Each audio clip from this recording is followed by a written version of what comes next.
200 milliards de francs, soit 11% du produit national brut du Sénégal, voilà ce que rapporte chaque année le secteur de la pêche.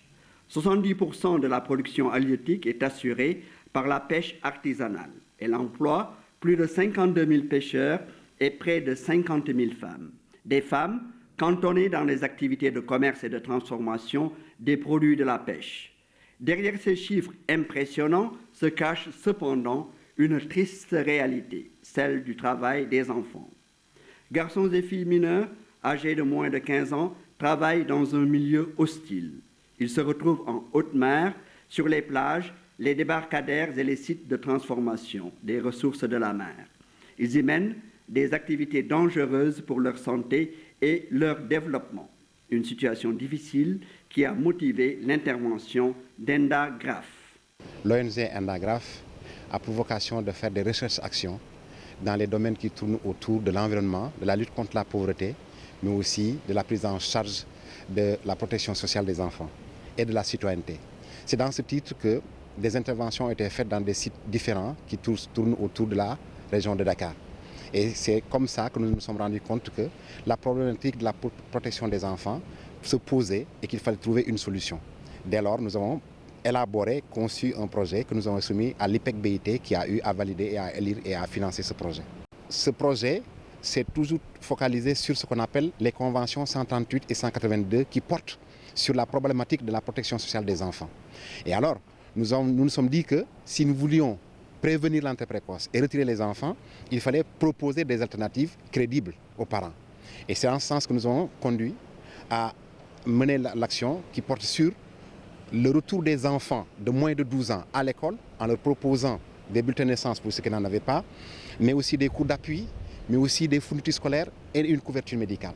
Pour les enfants qui sont âgés de 12 à 15 ans, nous avons tenu à avoir au moins 50 enfants que nous avons retournés à l'école en leur proposant des filières de formation diplômantes ou qualifiantes dans des centres d'enseignement technique et féminin ou bien dans des centres de formation pré-professionnelle.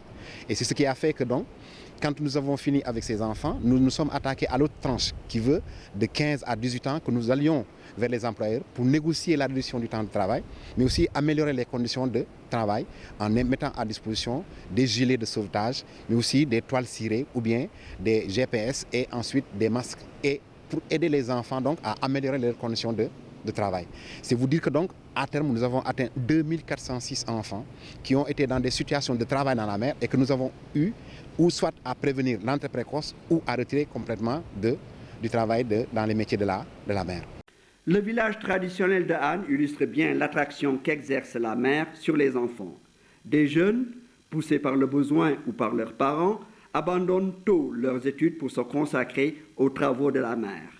Une simple porte sépare l'école Baragay de Han de la plage où les pirogues débarquent du poisson à longueur de journée. Face à cette situation déplorable, des enseignants se sont ligués pour lutter contre la déperdition scolaire. Sans les moyens, on ne peut pas faire d'éducation. Ce n'est pas possible. On a la tête grosse, les idées bien belles, les têtes bien faites, mais sans moyens, on ne peut pas aller loin. Et ce projet-là, vraiment, nous encadre, donne aux enfants les moyens, donne aux maîtres également les moyens. Et ça fait que je suis content d'ailleurs de vous amener dans une des classes où vous verrez que les enfants du CI sont de très bon niveau. Chaque jour, plus de 20 tonnes de produits halieutiques transformés sortent du centre de Thiaroye-sur-Mer.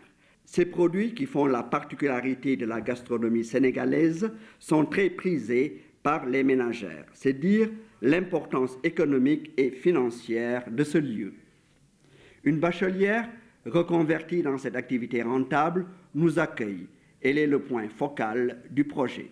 Au début, on a eu des problèmes avec les parents parce que les parents pensaient que ce sont les enfants qui les aident dans le cadre de leur travail. Alors que si les enfants quittent ici, ils ne peuvent pas faire leur travail. Alors, ou bien il n'y aura pas d'autres personnes qui pourront remplacer les enfants. Donc le projet aide en même temps les familles en les donnant un peu d'argent pour qu'ils puissent continuer à faire ces activités et laisser ces enfants qu'on les insère au niveau des centres d'enseignement technique professionnel ou dans d'autres métiers. Tout le monde sait que le secteur de la pêche, le travail qu'exercent les femmes ici sont tellement difficiles.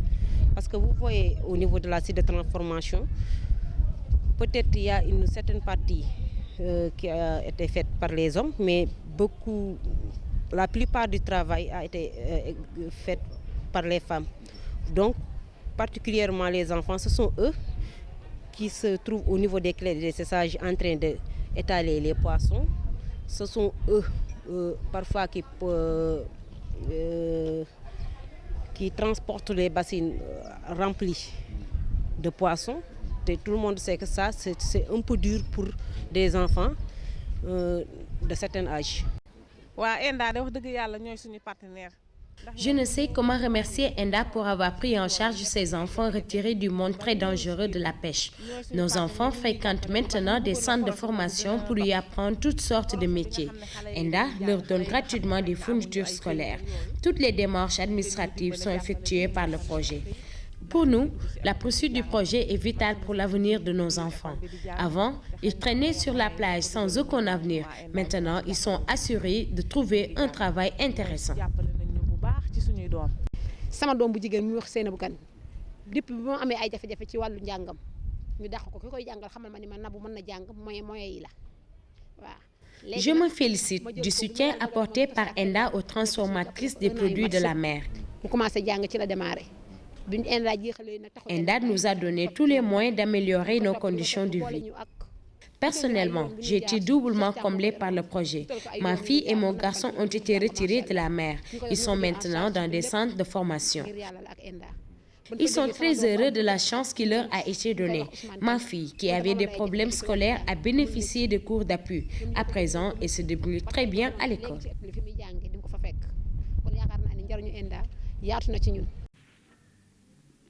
En ce jour de repos scolaire, Batio Chow, âgée de 15 ans et qui a été retirée du site par le projet, est tout de même venue aider sa tante. Elle se félicite toujours d'avoir intégré un centre de formation. Elle espère se lancer dans la coiffure. Je ne me sentais pas à l'aise dans le milieu de la transformation des produits de la mer. C'est un travail dur et très salissant. Je passais beaucoup de temps à me laver pour enlever de ma peau l'odeur du poisson. Quand on m'a proposé cette formation, j'ai sauté sur l'occasion. Je ne regrette pas d'avoir changé de monde. À présent, je suis heureuse de fréquenter le centre de formation où j'ai de nombreux amis. Nun jàngunu woon wante Enda di jàppale nañu ba kenn ku ne li nga xam ne li ngay liggéey mën nga cee saytu sa bopp ci ndimbalam Enda rax ca dolli Enda dañuy suivre fu ñu toll di suivre suñuy doom ñu ngi leen di jàngal école. On a fait retourner les enfants qui ont abandonné l'école. On les a retournés à l'école. On a même inséré les enfants qui ont dépassé l'âge d'aller à l'école au niveau des centres de formation professionnelle. En même temps, Enda avait donné aux femmes des produits tels que le mâchoiron. Au lieu de donner de l'argent, ils ont acheté du produit, le mâchoiron, qu'on appelle en Wolof Kong. Et ils ont partagé ça aux femmes qui sont bénéficiaires du projet, c'est-à-dire les femmes dont leur nom figure sur la base de données, les femmes qu'on a fait l'enquête, donc sur le programme Enda BIT.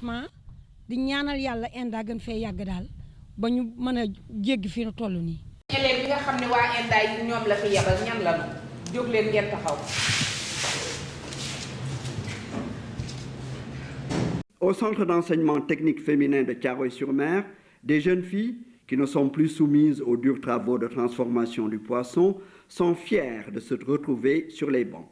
À l'image des filles de leur âge, elles rêvent de trouver un travail intéressant dans la restauration et les arts ménagers.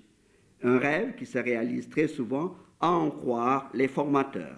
Le centre fait partie donc des structures qui ont été cooptées pour former ces jeunes. Ainsi, nous avons reçu 8 jeunes filles qui sont là dans l'établissement, en train d'être formées en économie familiale et sociale et plus particulièrement en artisanat, dans la filière artisanat. Au début, peut-être, on avait rencontré des problèmes, mais finalement, on a eu des solutions parce que ces filles-là, à force de fréquenter l'établissement, se sont rendues compte quand même que la formation était très intéressante et que ça va leur permettre à la sortie de se livrer à des activités génératrices de revenus et ainsi d'être autonomes financièrement. Le secteur informel est aussi mis à contribution pour la formation de ces enfants véritablement sauvés de la mer. Le président du comité de suivi et de veille de Thiaroye-sur-Mer se félicite du rôle joué par l'artisan menuisier Mamadou Ndoye dans la récupération des jeunes. Nous lui avions confié 4 enfants qui étaient des apprentis pêcheurs. Nous les avons retirés de la pêche pour leur apprendre un métier, vu les difficultés qu'il y a au niveau de la pêche. Mais Pape Ndoye aussi a été une personne modèle, c'est pourquoi on l'a choisi parmi les tant d'autres menuisiers. Bon, c'est un gosse responsable qui connaît ce qu'il veut, donc qui travaille, qui fait beaucoup de choses pour les enfants. Et nous sommes très contents de la manière dont il gère nos enfants. Autre secteur ciblé par le projet, la menuiserie métallique. Ces 3 enfants, Ousmane Kane, Abdoul Aziz Faye, Mathioro Faye, se réjouissent d'avoir abandonné la mer pour un travail plus sûr et mieux payé. Car au Sénégal, la menuiserie métallique se porte très bien grâce au boom immobilier consécutif à l'urbanisation galopante. Le formateur, Alpha Dien, a dû leur donner des cours de français et de mathématiques pour les mettre à niveau. Au départ, nous n'avons tellement en français. Si nous mesures les données, peut-être que nous comprendre parce que nous on travaille en millimètres. Bon, donc après, nous avons testé pendant une semaine. C'est là que peut-être nous avons école quoi. Quand ils sont arrivés dans mon atelier, ces enfants ne connaissaient pas grand-chose. Je leur ai donné des cours particuliers de français et de calcul, car dans la menuiserie métallique, il faut utiliser un vocabulaire particulier et savoir calculer. J'ai retiré dans cette aventure une grande satisfaction morale. J'ai aussi beaucoup apprécié l'implication d'Enda et de ses agents dans cette opération. En une année, j'estime que les enfants dont j'ai la charge pourront réussir à apprendre leur métier à condition que leur niveau d'alphabétisation s'améliore. Une odeur tenace flotte sur le site de transformation des produits de la mer de Mbao. Dans ce centre, construit par Enda, en collaboration avec le Secours populaire français, sèche au soleil une grande quantité de poissons et de symbiome, yet en wolof. Une intense activité y règne. De nombreuses personnes, surtout des femmes, s'affairent autour de longues rangées de poissons et de mollusques exposés au soleil. Aujourd'hui, on y retrouve plusieurs enseignants qui jouent un rôle important dans la prise en charge des enfants retirés de la mer. Nous avions au départ 5 à 6 élèves par classe, par cours, par niveau. Pourquoi, comme je l'avais dit tantôt, les parents n'avaient pas les moyens. Non, pas les moyens, honnêtement. Parce que fils de pêcheur ou bien fils de transfrontiste de pêcheur, vous savez ce que cela dit par rapport aux difficultés actuellement. Donc dans la mer, que ça ne nourrit plus son homme, il faut oser le dire. Nous savons, en tout cas nous qui habitons avec ces pêcheurs, les difficultés auxquelles ils sont confrontés. Donc nous avions 5 à 6 élèves. Mais quand Enda est venu, donc à donner ce qu'on appelle des primes d'intéressement à ses enseignants, donc les gosses sont venus en masse. Donc ipso facto, ceci influe sur le taux de résultat. Ce qui a amené que nous sommes passés de 20, 22%, maintenant nous sommes dans les 50, 52%. L'année dernière, nous avons atteint un taux de 52%. Et cette année, nous espérons en tout cas encore améliorer, n'est-ce pas, ce taux, puisqu'au niveau des CM2 que je cherche, aussi bien au niveau de l'Amman Wassourcek à Babacar Sissi, tous les élèves, grâce à Endagraph, participent à ces cours de renforcement, n'est-ce pas, que nous organisons tous les après-midi, donc au niveau de ces différentes écoles. Enda, dans son programme, a voulu retirer ses enfants, mais avec un accompagnement. Comment? En leur achetant des gilets pour leur sécurité en pleine mer, puisqu'ils sont obligés d'y aller, parce que certains parents refusent de les libérer. pratiquement on ne peut pas les contraindre à venir à l'école. Donc de ce fait, ENDA, dans son programme, a prévu des gilets achetables partout dans le marché local, avec l'appui de cette ONG. Nous sommes venus hier pour les distribuer aux bénéficiaires.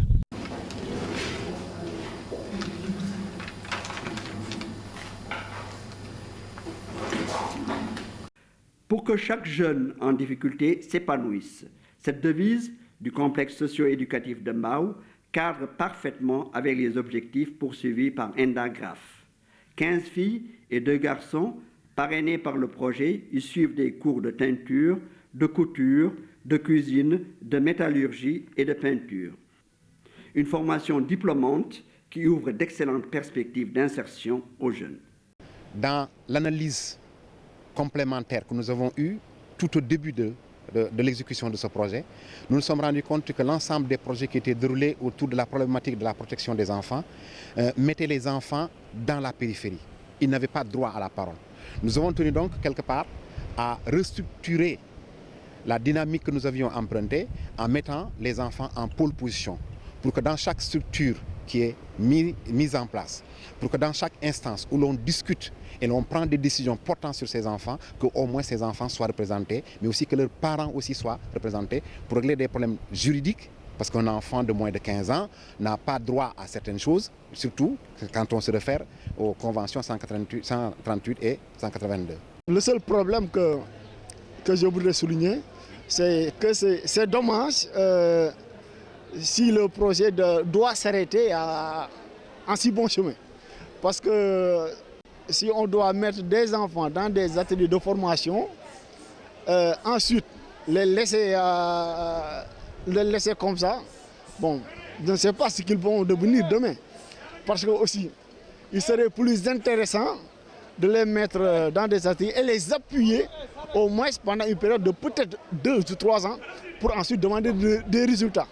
Mais si on les met dans des ateliers dans une période de peut-être 6 à 8 mois, bon, c'est prématuré si on devrait leur demander des résultats, quoi.